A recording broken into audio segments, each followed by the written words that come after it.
Halo Sobat Kentelistis. Hari ini kita akan membahas sedikit di luar dari misteri-misteri yang ada.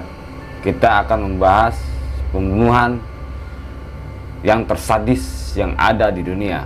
Tapi kita akan membahas salah satunya saja yang menurut kita dianggap yang baik dan buruknya. Dari beberapa pembunuhan yang ada, kita melihat Andrei Chikatilo adalah salah satu yang akan kita bahas. Fakta singkat dari Andrei Chikatilo, juga dikenal sebagai tukang daging Rostov, The Red Reaper, yang lahir di Ukraina dan meninggal di Rusia. Andrei Chikatilo yang dijuluki tukang daging Rostov adalah salah satu dari mantan pembunuh berantai yang paling terkenal di Uni Soviet antara tahun 1978 dan tahun 1990. Ia diyakini telah melakukan pelecehan seksual, mutilasi, dan pembunuhan sedikitnya 50 wanita dan anak-anak. Pada tahun 1992, dia dinyatakan bersalah 52 kali pembunuhan yang dimana dia menerima hukuman mati. Cukup sadis. Di tahun-tahun awal, ia dilahirkan di Ukraina pada tahun 1936. Bagi orang tua yang miskin, Chikatilo jarang memiliki cukup makanan untuk dimakan sebagai anak laki-laki di masa remajanya. Chikatilo adalah seorang pembaca introvert dan keranjingan dan menghadiri rapat umum dan pertemuan dengan Partai Komunis. Pada abad 21 ia bergabung dengan tentara Uni Soviet dan menjabat 2 tahun seperti yang disyaratkan oleh hukum Soviet. Pada tahun 1970, Chikatilo bekerja sebagai guru, dan saat itulah ia melakukan serangan seksual pertamanya yang dikenal baik Chikatilo dan istrinya, serta setidaknya satu mantan pacar menyatakan dia impoten. Beberapa kejahatan dilakukan pada tahun 1973. Cukup parah. Chikatilo membelai payudara seorang murid remaja dan kemudian ejakulasi pada dirinya. Beberapa bulan kemudian, dan pelanggaran berulang terhadap siswa lain.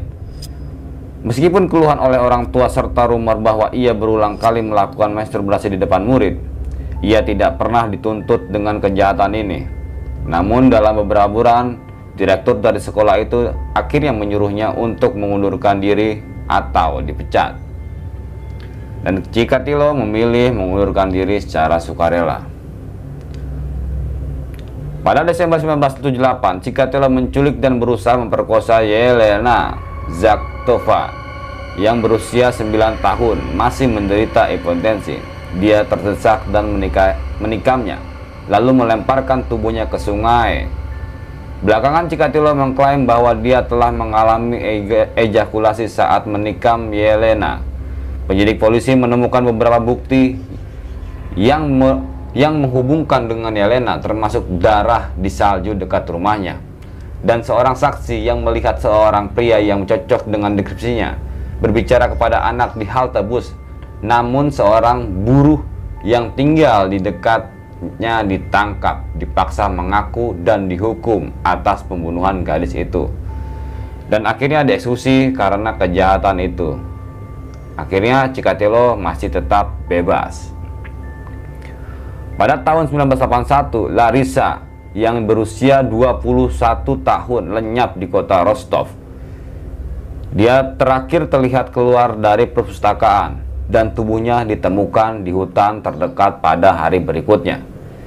Dia telah diserang secara brutal, dipukuli, dan dicekik sampai mati.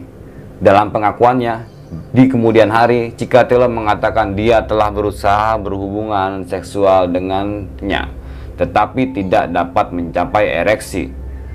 Setelah pembunuhannya, dia mutilasi tubuhnya dengan tongkat tajam dan giginya. Namun pada saat itu tidak ada hubungan antara Chikatilo dan Larisa. 9 bulan kemudian, Lyubov Burvyuk, 13 tahun, sedang berjalan pulang dari toko ketika Chikatilo melompat keluar dari semak-semak, menangkapnya. merobek pakaiannya dan menikamnya hampir 2 lusin kali. Mayatnya ditemukan 2 minggu kemudian selama beberapa bulan berikutnya. Chikatilo meningkatkan desakan pembunuhannya, menewaskan paling tidak 5 orang muda antara usia 9 dan 11 tahun sebelum akhirnya tahun 1982. Tipikalnya, modus operandi dalam melakukan operasi pembunuhannya adalah untuk mendekati pelarian dan anak-anak tunawisma, memancing mereka ke lokasi yang terisolasi, dan kemudian membunuh mereka baik dengan tikaman atau pencekikan. Dia dengan kasar memutilasi mayat-mayat setelah kematian, dan kemudian mengatakan bahwa satu-satunya cara dia bisa mencapai orgasme adalah dengan membunuhnya. Cukup sadis. Melihat seperti ini, mungkin ini adalah kelainan dari Chikatilo. Bayangkan, dengan melihat orang terbunuh, dia bisa mencapai orgasme. Selain remaja dari kedua jenis kelamin, Chikatilo juga menargetkan wanita dewasa yang bekerja sebagai pelacur. Kemana-mana di akhirnya. Dari hasil penyelidikan, sebuah unit polisi di Moskow mulai mengerjakan kejahatan, dan setelah mempelajari mutilasi pada mayat-mayat tersebut, segeralah menetapkan bahwa setidaknya 4 dari pembunuhan itu adalah pekerjaan seorang pembunuh tunggal. Artinya hanya 1 oranglah pelakunya yang membunuh 4 orang tersebut. Ketika mereka menginterogasi tersangka, banyak dari mereka dipaksa untuk mengakui sebagai kejahatan.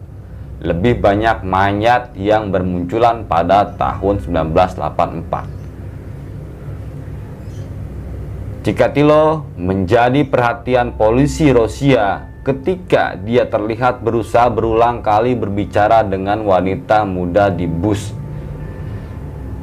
Seiring menggosok dirinya sendiri melawan mereka, setelah mempelajari latar belakangnya, polisi akhirnya melihat dan mereka segera menemukan sejarah masa lalu yang ada di Chikatilo. Karirnya sebagai pengajar dan pelecehan seksual kepada siswa-siswanya beberapa tahun sebelumnya, namun analisis golongan darah gagal menghubungkan dengan bukti yang ditemukan di tubuh beberapa korban, dan ia sebagian besar dibiarkan sendirian. Pada akhir 1985, setelah lebih banyak pembunuhan terjadi, seorang pria bernama Isa ditunjukkan untuk memimpin penyelidikan. Sekarang lebih dari 2 lusin pembunuhan telah dikaitkan sebagai karya 1 orang. Kasus-kasus dingin diperiksa ulang dan sebelumnya diperiksa para tersangka dan saksi diinterogasi lagi. Mungkin yang paling penting, Dr. Alexander, psikiater termuka, diberikan akses ke semua berkas kasus. Kemudian menghasilkan profil psikologis 65 dari pembunuh yang belum diketahui. Yang pertama, dari jenisnya di Soviet Rusia. Salah satu ciri utama dalam profil itu adalah bahwa si pembunuh kemungkinan besar menderita hipotensi dan hanya bisa mencapai gairah dengan membunuh dengan pisau. Menurut Bukhovic, seorang dokter, adalah penis penggantinya.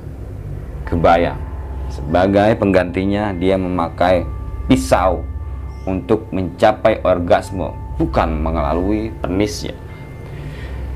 Chikatilo terus membunuh selama beberapa tahun berikutnya, karena banyak dari sisa-sisa korban telah ditemukan di dekat stasiun kereta api. Kostoviev mengerahkan petugas yang menyamar dan berseragam sepanjang mil dan mil dari jalur kereta api. Dimulai pada tahun 1990 Oktober pada bulan itu, Chikatilo membunuh Svetlana Korostik. Dia diamati oleh seorang petugas berpakaian preman ketika dia mendekati stasiun kereta api dan mencuci tangannya di sumur terdekat. Selain itu, dia memiliki rumput dan kotoran di pakaiannya dan luka kecil di wajahnya. Meskipun petugas itu berbicara dengan Chikatilo, dia tidak punya alasan untuk menangkapnya dan membiarkannya pergi begitu saja. Mayat Korostik ditemukan di dekat seminggu kemudian. Gila. Begitu sulitnya untuk mencari barang bukti agar Chikatilo bisa ditangkap. Ini berikut pemahaman cara menangkap Chikatilo. Akhirnya polisi menetapkan Chikatilo di bawah pengawasan dan melihat dia terus mencoba bercakap dengan anak-anak dan wanita lajang di stasiun kereta api pada 20 November. Mereka menangkapnya dan Konstovev mulai menginterogasinya. Meskipun Chikatilo berulang kali membantah terlibat dalam pembunuhan, ia menulis beberapa isai atau jawaban sementara dan tahanan yang konsisten dengan profil kepribadian yang dijelaskan oleh Bukovsky 5 tahun sebelumnya. Bukovsky itu adalah seorang penyelidik saat itu untuk menyelidiki Chikatilo karena beberapa kasus pembunuhan di daerah Uni Soviet banyak sekali. Akhirnya polisi membawa Bukovsky sendiri untuk berbicara dengan Chikatilo karena Konstovev tidak mendapatkan apa-apa. Bukovsky membaca kutipan Chikatilo dari profil itu, dan dalam 2 jam dia memiliki sebuah pengakuan. Selama beberapa hari berikutnya, Chikatilo akan mengaku dengan detail dan mengerikan, sehingga 34 pembunuhan 34 pembunuhan. Dia kemudian mengakui tambahan 22 yang belum diketahui penyelidik yang terhubung. Gila. 34 ditambah 22. Pada tahun 1992, Chikatilo secara resmi didakwa dengan tuduhan 53 tuduhan pembunuhan dan dinyatakan bersalah atas 52 dari mereka. Pada Februari 1994, Andrei Chikatilo, si tukang jaga Rostov, dieksekusi karena kejahatannya dengan 1 tembakan di kepala. Hukuman mati artinya. Nah, berikut itu adalah kisah kejahatan yang paling sadis dan lama terungkap, butuh bertahun-tahun untuk menyelidiki kasus pembunuhan yang ada di Rusia.